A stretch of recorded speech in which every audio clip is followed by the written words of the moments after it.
Bitcoin surges to $43,000 as Google now allows the advertising of ETFs. We also have one of the largest real estate holdings in the planet finally reaching a full liquidation in China. And we are also looking at something very serious building up between the United States and Iran that's pushed over the edge this week. All this and more on today's Blockchain Basement. We are the bread and butter of all the information that's been swimming across the internet for crypto news. If you're gonna screw me, at least pull my hair.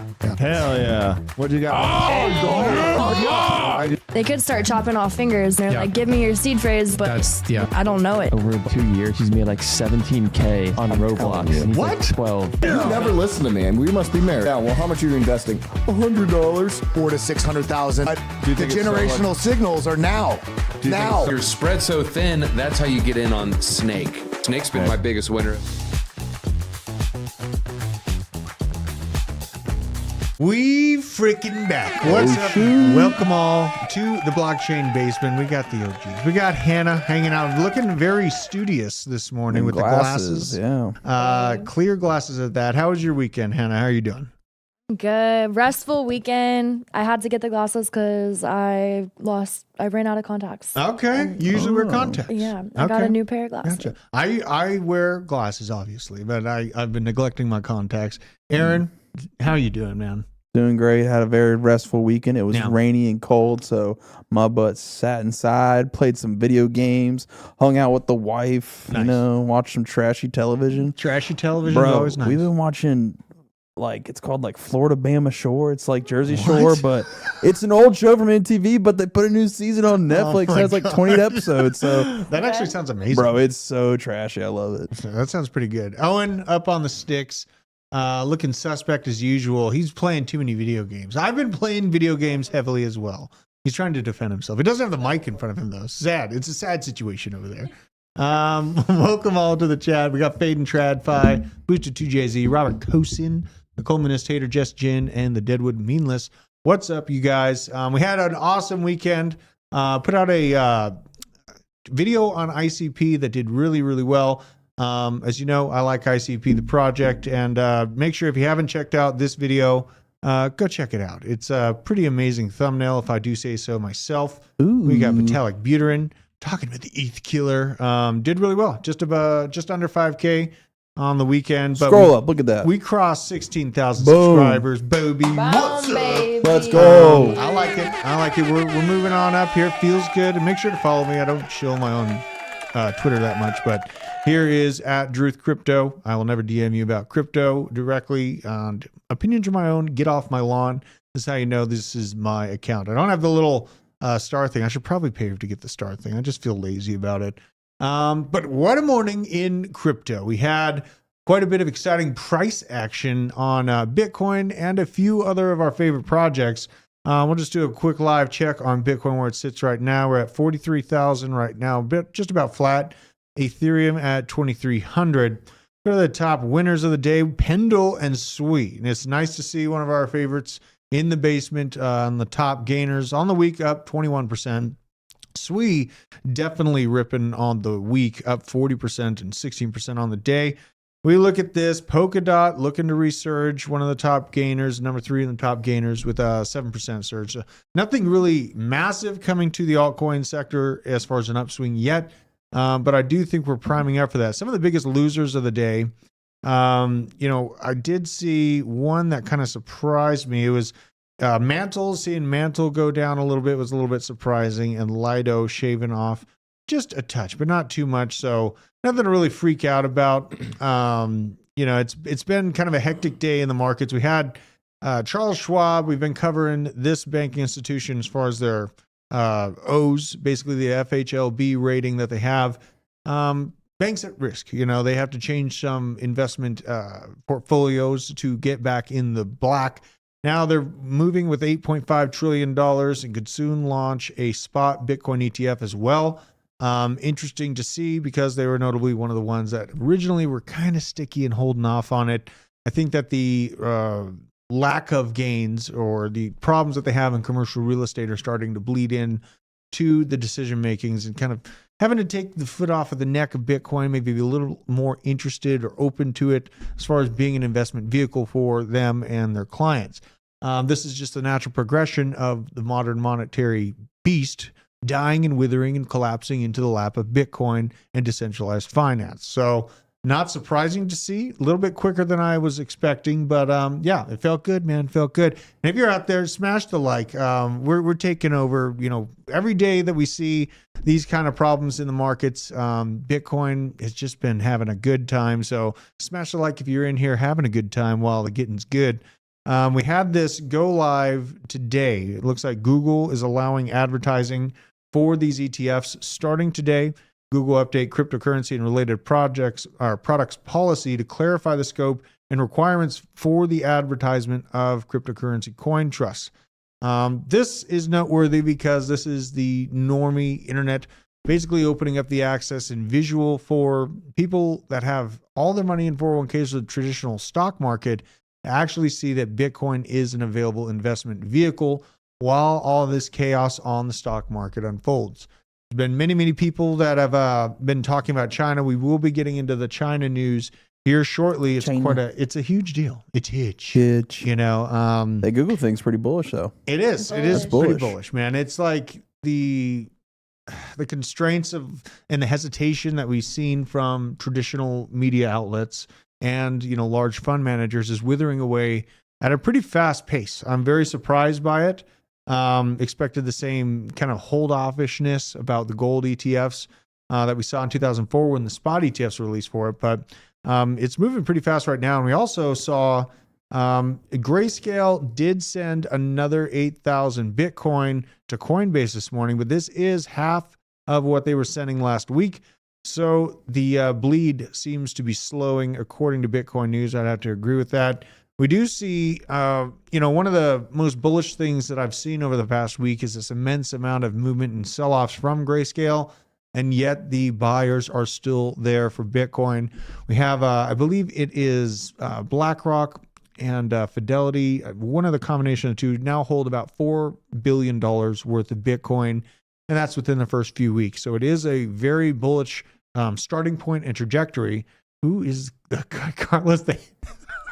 Carlos is like he's a friend of the company. Where he's with I've seen him with Vumio. You know what I mean? He's big on Vumio. He's just an investor. He doesn't work here. He's a good guy, though. He's fun. He's a good guy. I came out and came to the office once, and he was moving like hundreds of pounds of weights in like this entire weight rack. Really? Yeah. He's always good energy, like Yeah, man. high energy. Yeah, I love that guy. I've been dying from the weightlifting so much, man. Like, someone said they're like, y'all are too busy playing video games. You're gonna be working out and training. I think it was KO Kev. We are working out every day after this show. well, I know we like the weekends is totally like a recuperation time. It is. I need to heal. My legs are Y'all- dying from deadlifting and squatting and Better stuff. be eating your protein. One gram for every pound of body weight. Yeah. Y'all better You be caught me. I was eating not enough protein. That's the hardest part of game. working out, I Yeah. swear. But if you eat your protein, you get I've the been gains. better about it. I've been better. Super chat. Roosevelt Taylor. Yeah, let's see here. Can you do a price prediction for Cody and DAG? Yeah, I damn well should do a DAG price prediction. I got to look at Cody a little bit more. I've had it brought up to me a few different times. I should actually do more of a deep dive on Cody, but DAG, definitely a price prediction on that coming. Still very bullish on DAG. Now, let's see what else is going on the Bitcoin macro side before we get into the guts of the show here. Harvest Fund Management in Hong Kong has submitted an application for a spot Bitcoin ETF as well. This is according to Tencent News.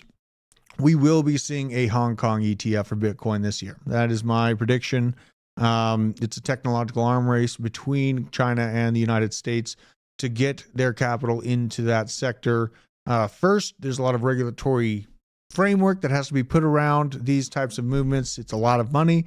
You can imagine. That's why it's surprising to see these things happen, in my opinion, so quickly. But I know in crypto, we've been waiting for this type of, availability. Bitcoin spot ETFs have been like a hope for a long, long time. As far as I remember back in 2017, there was big hopes and expectations for it. So here we are, 2024, 7 years later.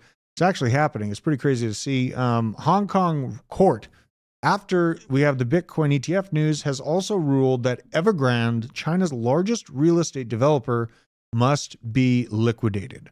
Stock is down another 20% on the day on the news, and trading has also been halted. That's in relation to the halts we saw last week that we covered. Evergrande is now considered the most indebted property developer in the world. This comes at a time when China's real estate index is now down 85% in 2 years. That is a major problem. China is also preparing hundreds of billions of dollars in economic stimulus along with considering a ban on short selling, which we did see last week. Here is a just quick glance at the graph of Evergrande's release that the liquidation was coming for the company. Not doing well right now. That's an understatement. But here is the fun thing. I know that there's a lot of people on crypto Twitter that are highlighting this and basically just saying this is the bubble bursting. This is where we go down only. And I want to argue against that. I think that this is a collapse upwards in what we're seeing. I think that this world conflict that we're seeing is going to compound with the problems that China is experiencing in its internal markets, thus initiating the largest print in history, not only from China, but from the United States shortly after. Our economies are very closely correlated.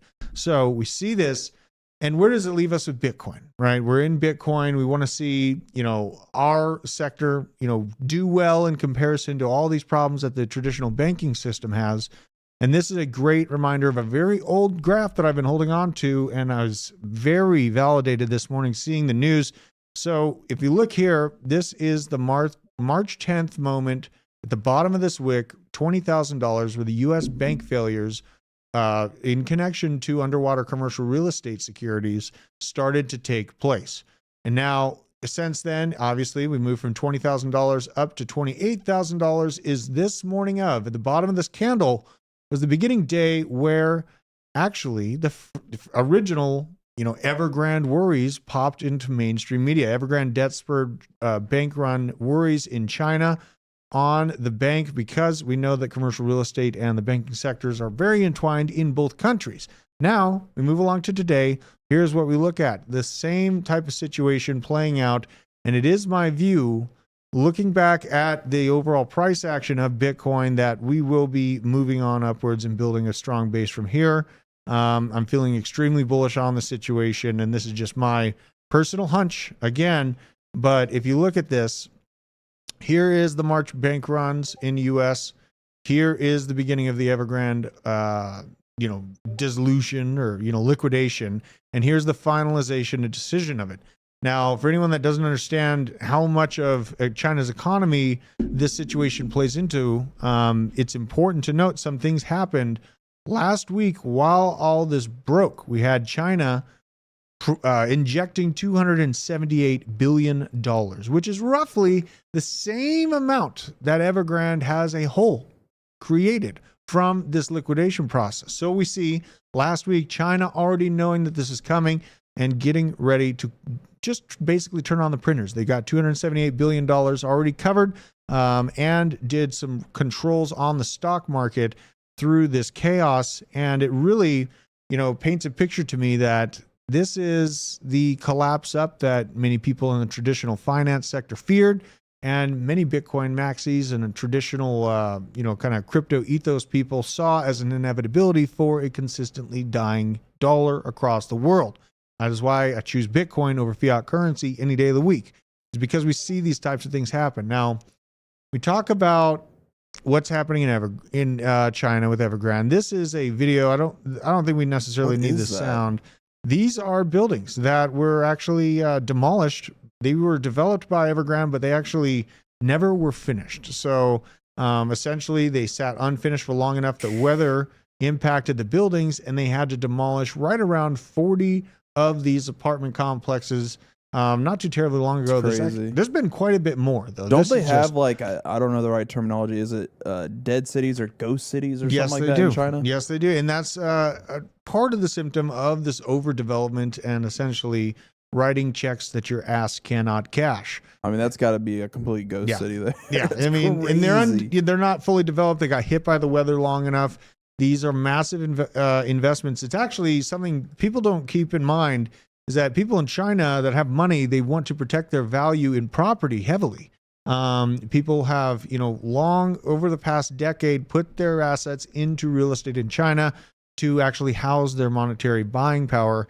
Now seeing this sector fall apart, it is very scary for, the macro person or the person that's just basically talking about the collapse downwards. But have they ever thought about the theory of a collapse upwards, where essentially you initiate quantitative easing well beyond the monetary responsible level, and thus pushing things into inflation and hyperinflation? That is my opinion on where the world is going. America, yes, it goes a little bit slower, but it is happening in real time.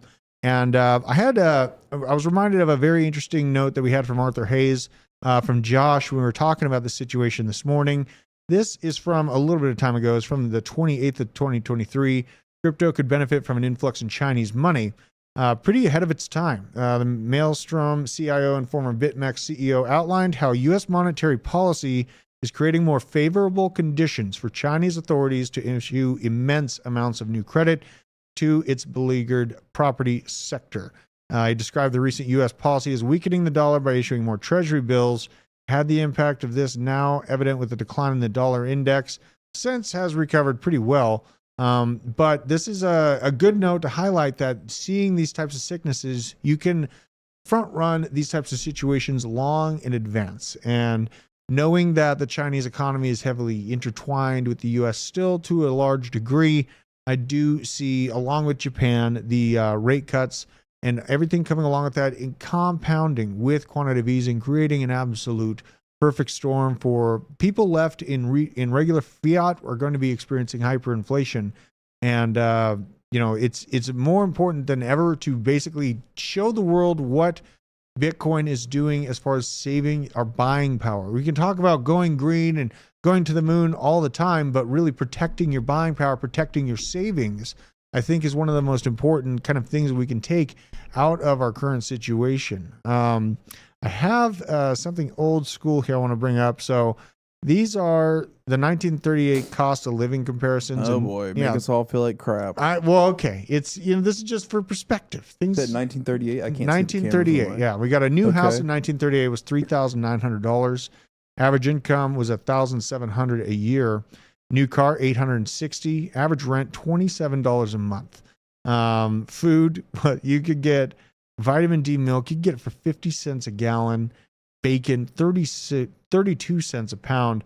Things have increased exponentially, man. Our buying power is dying in the background, slowly in the shadows of our day-to-day lives, because the average person, they don't think about these things. They hear about this and they're like, okay, sure, some developers got over leveraged. Well, how's that going to affect me? It affects you by your government illegally printing you out of the ability to purchase things to feed your family. It's a tax form that should be illegal in my mind. I mean, if you think about it, every single dollar, there is like so many different angles that they tax on. You get taxed when you receive the dollar for working for it. You get taxed when you spend the dollar, and the person that you spent the dollar on to gets taxed on receiving that dollar. Then they get taxed when they put it into the market once again for themselves. This is the U.S. Dollar and tax system, basically just controlling the velocity of a dollar.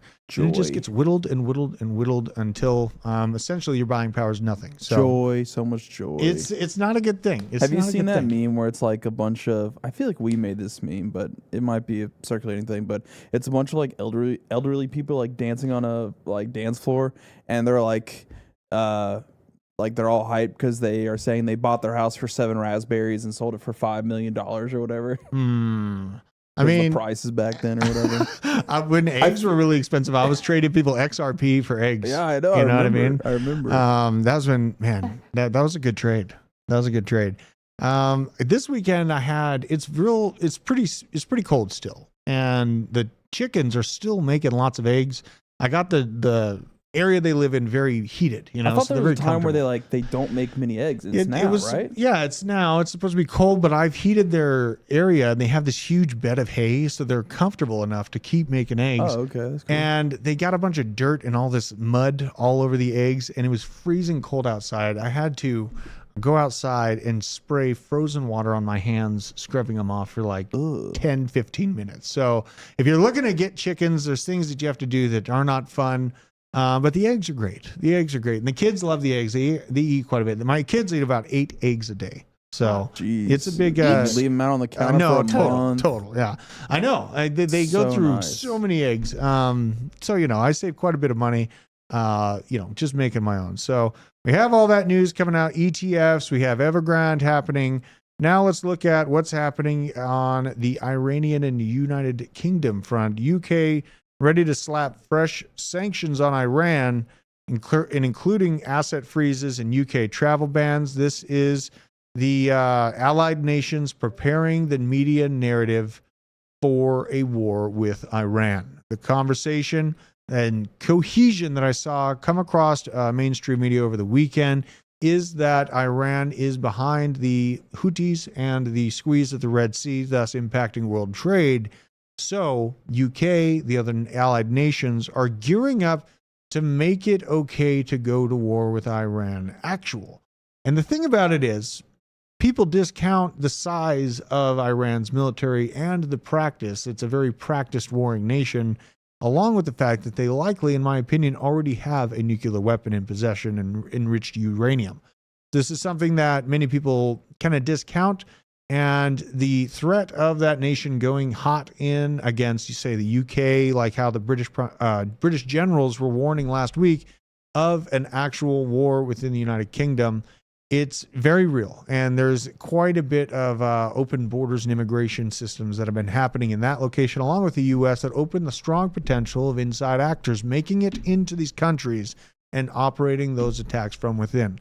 Something I watch out very closely. I'm sorry, Hannah. I'm sorry. I just had to say it. I'm just like, why? I know. Is Hey, this well, happen? Like, there's an emotional plea for immigration. Why? I understand the emotional plea. It's like, you got the conversation. They have they're fleeing tyranny or they're fleeing oppression, but 99% of these people coming over are military-aged males, and so when you're setting up a conflict and you're sitting in a conflict with an entire section of humanity, it is probably not the greatest idea to, Good. it's not Good. great, so, and really out of that situation, I just want regular, good old actual paperwork and understanding of what's coming in and what's going out. Is that fiscally reasonable to ask?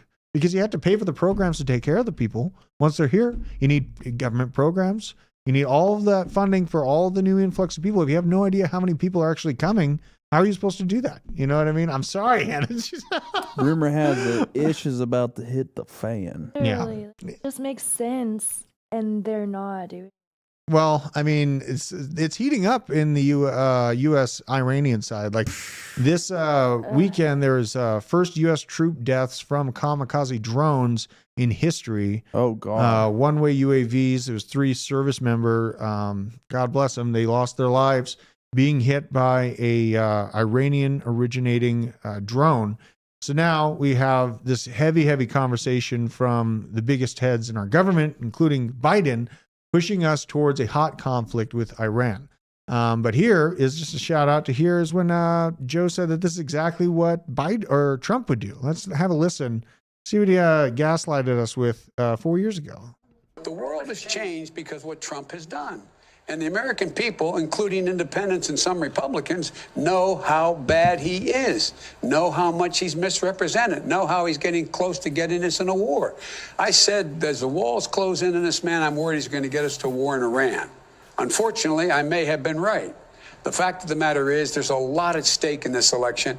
The world has changed because... Incredible. The fact of the matter is, that's the best I've ever heard him talk. I know. Well, that's when he wasn't on adrenochrome every day. So, there's that. But essentially, they always blame the others for things that they plan to do. That's what my opinion is. If you have someone that's outwardly, hey, he's doing this, Russia, likely that it's the side that's calling out all the garbage. As I've seen, Biden, I'm not surprised that his war hawkishness is coming out through his thin veneer of democracy and democratic stance, liberalism. It's odd how liberals now want war more than Republicans. That's kind of a very unexpected turn in the dichotomy of political sphere. You know what I mean? Adam says he lives in the UK. They keep poking at the idea they might have to all draft ready for war, ready to be drafted. Remember when that was a TikTok trend like 6 months ago?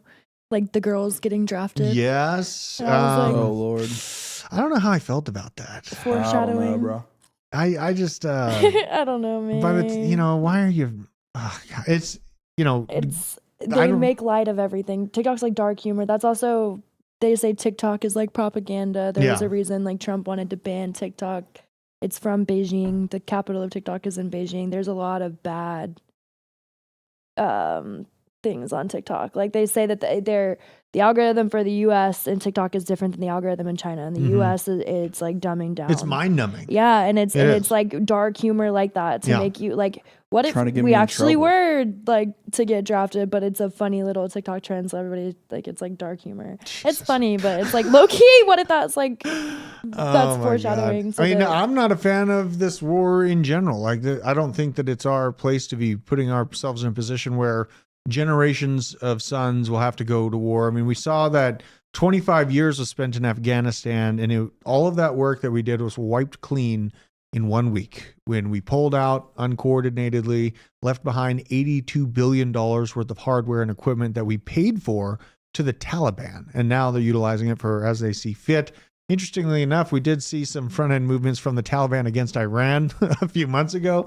So I wondered if those, materials were left behind for a reason. But things are boiling over. It's heavily important that you are prepared if you're not prepared already. We're going to be doing more kind of prepper-based content on Rumble, I think. I think that's where it can live. Rumble, I think I'm going to be kicking the steam back up on Rumble. And you can't always be focusing on the bad stuff. They're still good. Like we have Senator Rand Paul. We're introducing a Federal Reserve Transparency Act or Audit the Fed bill. seeking to increase transparency in its operations. That's a minimum. Here he is, just beat down after years of fighting the machine. He's still shooting for the best, man. So give this guy back. And now I did see some interesting theories come out over the weekend. A lot of people are thinking that Robert F. Kennedy Jr. is going to be the vice president for Trump. Really? Yeah, they were saying that, and I was kind of thinking that Vivek was a more clear choice for Trump on his VP. I mean, who do you think is going to be? I think it's going to be Vivek on the Trump. I mean, do you think RFK is going to be the guy for him, Aaron? I don't know, but they're both pro crypto, right? They are. Well, Trump is definitely pro crypto, anti Bitcoin. Previously, it's to be discovered if he's still anti Bitcoin, though. You know what I mean? Because he came out with the NFTs.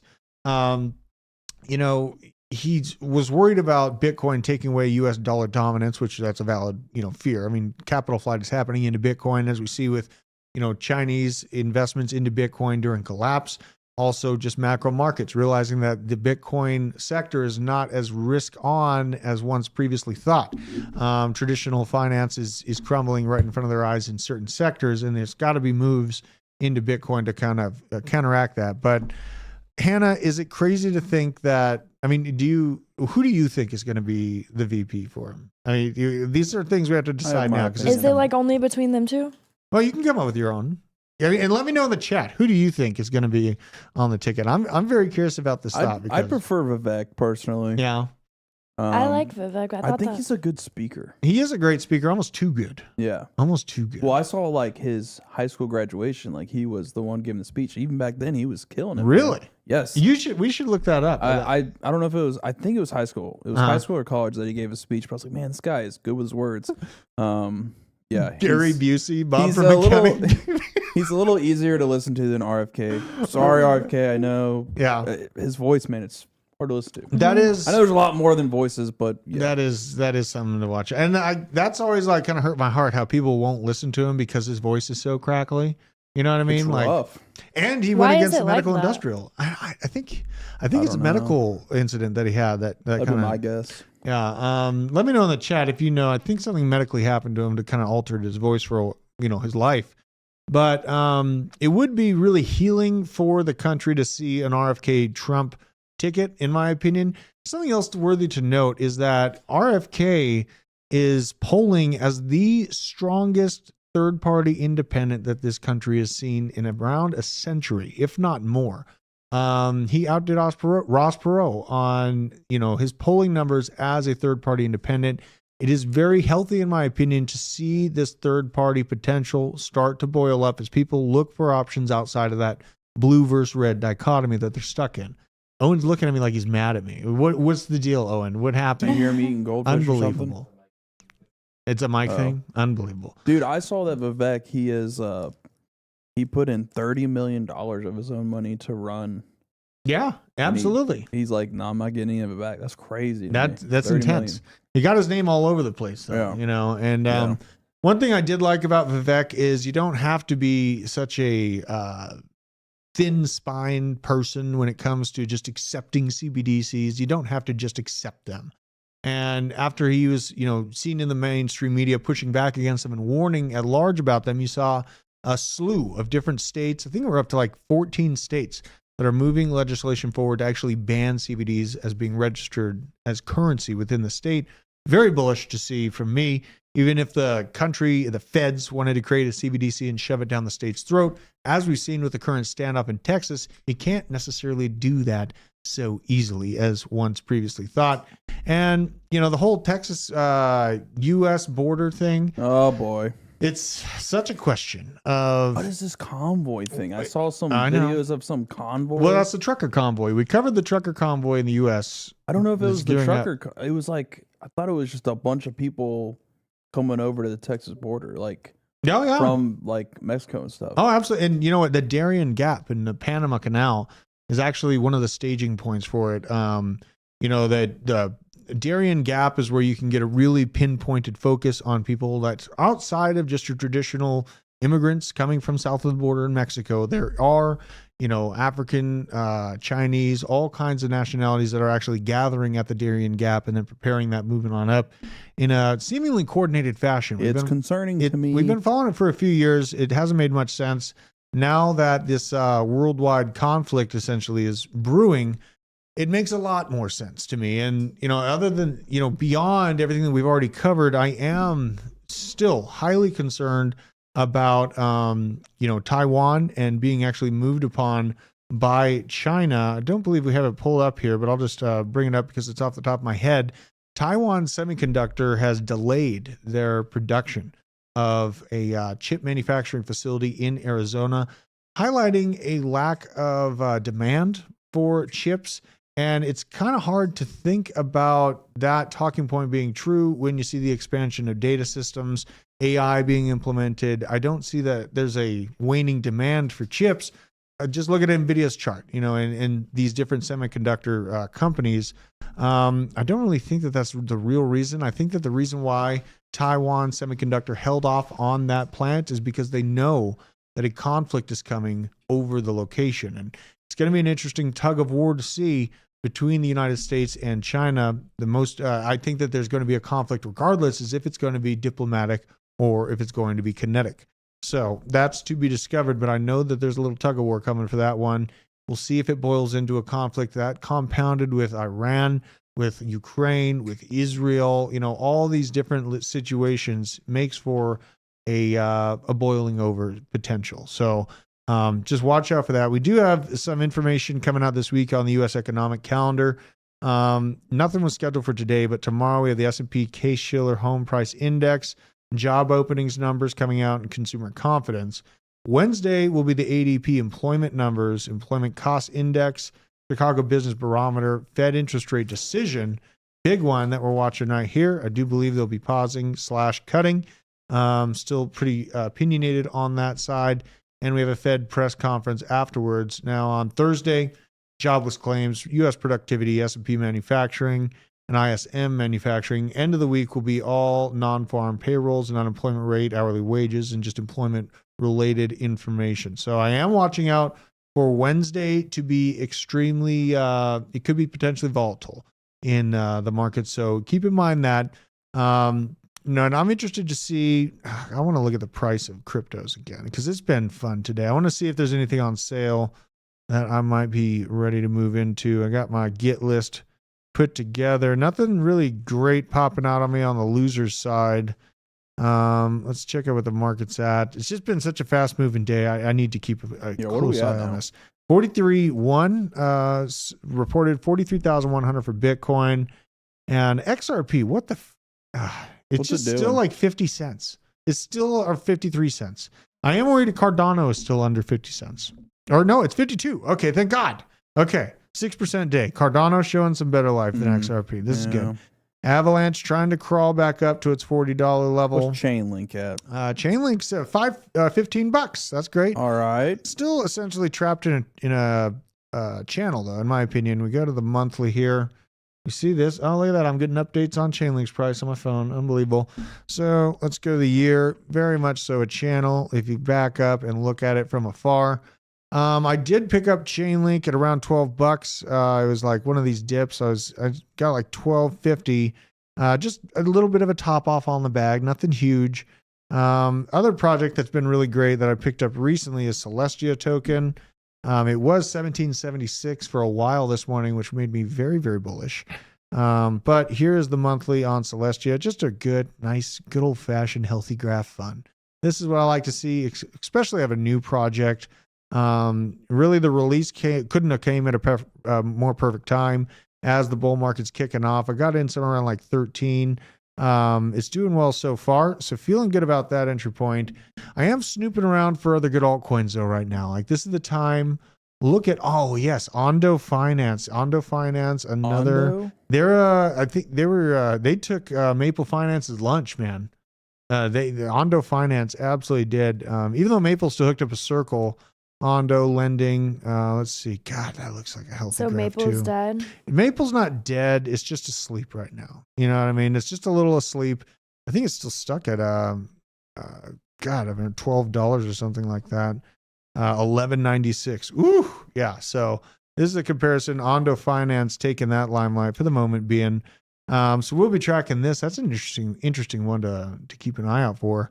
Let's see what else we got on the news side here. We have a DeFi watch list. This is the FOMC meetings we were just talking about coming up on Wednesday. Solana's Jupiter highly anticipated airdrop coming on January 31st. Jupiter did more volume than Uniswap in the past 24 hours. This Jupiter platform has had a lot of hype, I've heard. Don't have any as of right now. I'm not in it. I'm not shilling my own bags, but I am highlighting something that's gained a lot of traction. Now, Pendle TVL, this is an old pick from the basement, is skyrocketing, and restaking pools are seeing very good growth on that side. DYDX, $91 million worth of tokens. About 10% of the circulating supply will be unlocked February 1st, and most of it will go to early investors. So keep an eye out and watch out for any potential dump there. Shouldn't affect the price that much, but good to keep in mind. Holy cow, who's that guy? There's a lot of. I don't even understand what he was saying. What was he Thank saying? you, whoever did that. Yeah, I missed all those. It made 0 sense. Yeah, did it? What was he talking? Was he talking about Joe Biden? No. Don't mess with the animal of appeal. Something about a host. I don't know. Let's see here. Eigenlayer. This is another one. Eigenlayer I keep seeing popping up. For those interested in farming the airdrop, Eigenlayer deposits will be open on February 5th.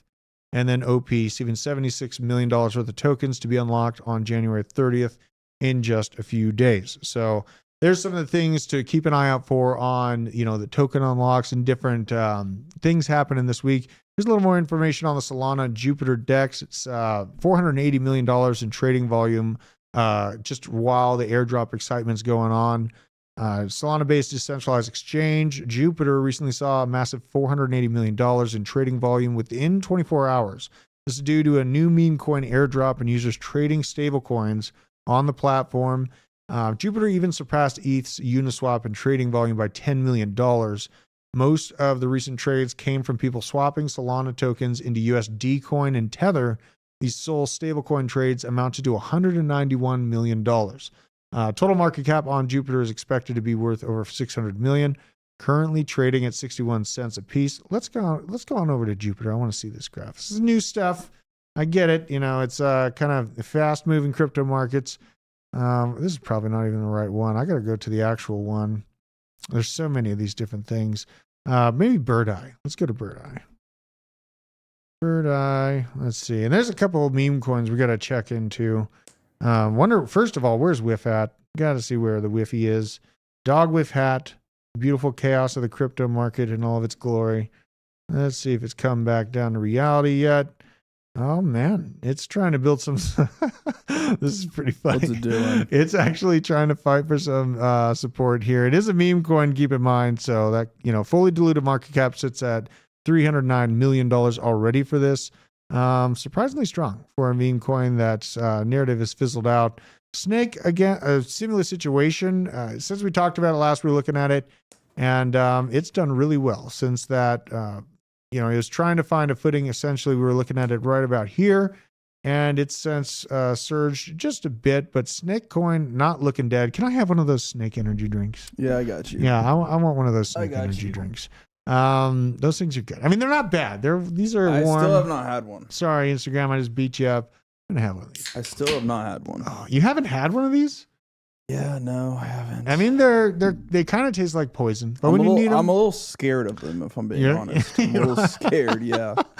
Hoskinson was like, "Man, what is this poison?" It's every energy. He's had drink. one. He tried one. Yeah, he tried one. Actually, no, he didn't try. He grabbed it and just looked at the ingredients and he just assumed it was poison. So. I'm not touching it, bro. Yeah. Let's see what else we got. Magic Eden wallet rolling out. Yeah, it is warm. Only wallet you'll need for your multi-chain NFT needs. Cross-chain swaps is being implemented. NFT portfolio management, native ordinals, and BRC20 support, which is good to see.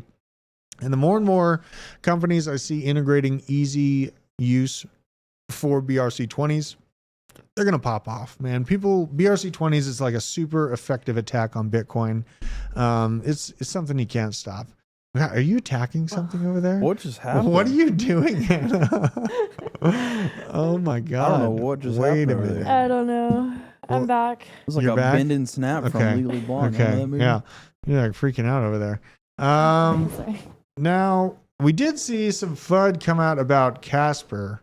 This is from Kevin Cage. What's going to be really bad is all the hate Casper will receive with the IPWE news. Single application that never launched due to IPWE's finances. Apparently, the company kept all internal information from their partners, IBM and Casper Labs. We've only seen test mints so far. If IPWE does not restructure, survive, and deploy the mint in the future, many will continue to call Casper a rug pull. This really hit Casper's, I believe this is what attributed to a large portion of why Casper had a hard weekend. Very much so in comparison to the rest of the market. Up 5%, so that's good to see. Trying to come back and fight back here. This is your 7-day. This is your weekly. This is where kind of the drop-off, the FUD news started coming about that. It's not an internal Casper company. It's a developer, within the network. And this is the month, man. This is either an amazing buying opportunity or this is a death warrant here. It's the getting starting to get good in different cryptos. This thing's still sitting at 3 cents. It's been there for quite some time. 1 year ago, it was basically at this exact same price level. You go to the all-time, very similar to ICP, not a great thing.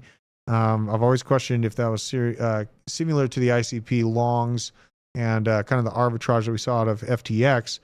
But man, let me know in the chat if you're bullish on Casper. This one, Casper's got some things going for it that good or bad. We see some of the top leaders that actually, care about humanity, like Javier Milei. They do speak at Davos. They speak out and, come back and hit back against the you will own nothing, be happy narrative. Casper had a big presence at Davos, at least the last year. I did see a lot of, connections with banks and, attempts to integrate their technology with, traditional finance. Let me know in the chat if you're bullish on Casper. This is either an amazing buy opportunity or the death sentence. And I really, at long, I don't think that ISO tokens are not going to see gains in the next bull market. I just think some of that fire, some of that attention that they've gathered in the last bull market has kind of lost its luster. And now Fed now is live. We see Ripple's technology is more primarily interested in by the Feds rather than XRP, the token. Casper might be a sneaky play. I mean, it's still well down from. This is one of the ones that's lagged behind the rest of the markets as far as the return and upswing. This is the yearly again. This is a moment where legends could be made. I think that at these price levels, even if it's not fully integrated or accepted into traditional finance, what is that? Did we just explode? Uh-oh. What is going on? Something just happened. We're back. We just died. Are we dead? I think the live's good. It's just the monitors. Yeah, that's crazy. Out. We had a freak out moment. Maybe are the elites trying to shut me down? Trying to take the show from down. Casper. I'm looking at this chart. I'm kind of seeing a little bit of opportunity. I got to be honest with you. Like this type of action, is released right at the height of the bull market. This stuff. Yeah, obviously, I'm not going to send my whole portfolio in it, but I think that with the risk to reward ratio that I see on this thing, I could see, maybe a 1% move into it, maybe a 0.5%, just to build a small bag, start DCing into it. I think that's going to have to go on my get list for this week. What does Casper do? People are asking in the chat. So Casper is supposed to just be helping out banks the same way that XRP is, basically just being the intermediary, the communicator between banks and crypto markets. It's not necessarily a CBDC, software side, that we see some of the ISO tokens fall into. But I mean, Casper, it's been on my radar for quite some time. It's basically a platform. It just helps boost, adoption of blockchain tech, but mostly smart contracts, trying to bring smart contracts and dApps on the global scale. And I'll go to their website here real quick. They have a pretty good layout and kind of description for it there. Allow all. Now this another reason why I held off like a year ago is because I wanted a hotter website. Maybe it's short-sighted of me, but this website just didn't like spark a ton of joy. Basic. It is pretty basic. You know what I mean? Like, but then you have this dichot where you go to like a new AI tokens website and it crashes your computer because it's like way too much power for a basic computer to be running. But yeah, Casper network, it's very much similar to just the ISO token narrative. It wants to essentially plug into the existing banking infrastructure. Now we'll just talk about this real quick. This is the synopsis for what their vision is. From the tech giants to innovative decentralized applications and platforms, it's trying to attract a diverse range of leading players to recognize the value of building on a reliable and trustworthy foundation. And this is where they've been talking about their product in Davos and getting it in front of a lot of pretty key, business leaders and politicians in the world. So, if it's something that, is at the Davos thing, that kind of rubs me the wrong way. The graph, obviously, so far this year, not great, but at the lows that it's at, man, I think that, a small exposure to this project probably is not going to kill me, because as long as they just keep the lights on, make it into the next hype of the bull market, they're going to see some good gains. Projects like this, it's sitting, where is its market cap right now? I would maybe buy if their website looked a little better. Yeah. The website needs that's a little my bit deciding of love. factor on this one. It does need a little bit of love. Yeah, it does. There's no lie about that. And because of that, I'm out. It's sitting at $426 million market cap right now. Like, project like this, I'm not going to be surprised if it hits a 10 billion valuation, literally just off of the hype and expectations of what ISOs can do in the future. Because that's the whole thing, is we design these amazing systems to overhaul and to move banking systems into, but you have to have the actual adoption with it. That's why, along with new bag of render and a new bag of TI, I continually DCA and a chain link. It's the one that's, already got the foundation to work with Swift on real world assets. And I think that's where we really begin, is the data transfer, the Oracle networks. Pyth also, I've been seeing a little bit of talk about Pyth doing an airdrop, but beyond airdrops, I'm more interested in, Indy thinks price I'm action. TA Tim. Indy, I am not TA Tim. Are you TA Tim? I am not. Don't ask me for TA, bro. Tim reminds me of Wilson from Home Improvement, the neighbor. We look very similar. We have a very similar build, but I'm more behind the scenes, camera, thumbnails, video editing, stuff like that. Yeah. So, and then we talk about you don't squirrels. want TA for me. What? You live down the street from me. We have to be on here talking about squirrels. Complaining about trash being thrown into your front yard on your land. World. Pal World as well. Cardano. Nah. Too Have busy you been playing playing? RuneScape. No, I haven't. Yeah? I wanted to. Boosted is in the chat though. He is saying it. He's been playing, I think. Yeah. I saw a lot of people in our chat play Pal World. It's pretty interesting. I had an interesting take on it this morning. Yeah? What's your take? What you think? I was arguing with DZ about it. I don't think it's a long-term game. I think it's the next Among Us or Fall Guys. It's Among Us or Fall Guys? So Among Us or Fall Guys were both two games that were really hype. A lot of people played them. It maybe last a couple weeks, and then it trickled out, and almost no one plays them now. And DZ thinks otherwise? He thinks it's like the next Fortnite, maybe. No. Okay. I want it to be big, though, because it's founded by crypto people, and we know it's crypto's really coming. cool. I don't know enough about it to give like a crazy opinion on it, but right now I just don't see a long-term play on the game. I feel like people are going to get tired of it. Yeah? Okay.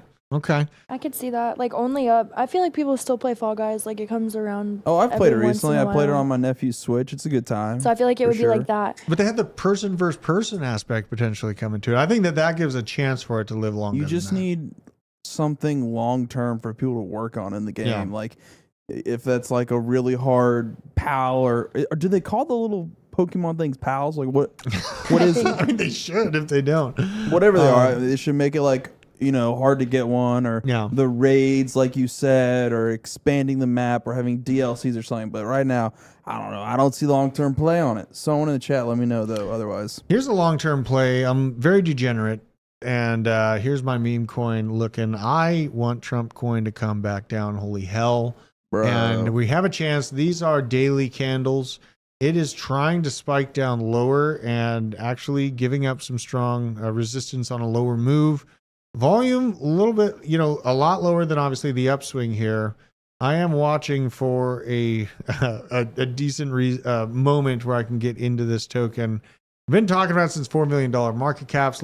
Greatest mistake of my life, because I know some people hammered into this thing and did really well. Bobby hits me up every freaking day talking about it. Does he still hold it? Oh yeah, and we have a race going on between this coin. This is Trump coin, and then if you type in Biden into DEX tools, oh boy, you get a very interesting token. Reptilian Zucker Biden comes up 12% on the day. This is the great race. This is the real ballot race happening before our eyes in the meme coin world.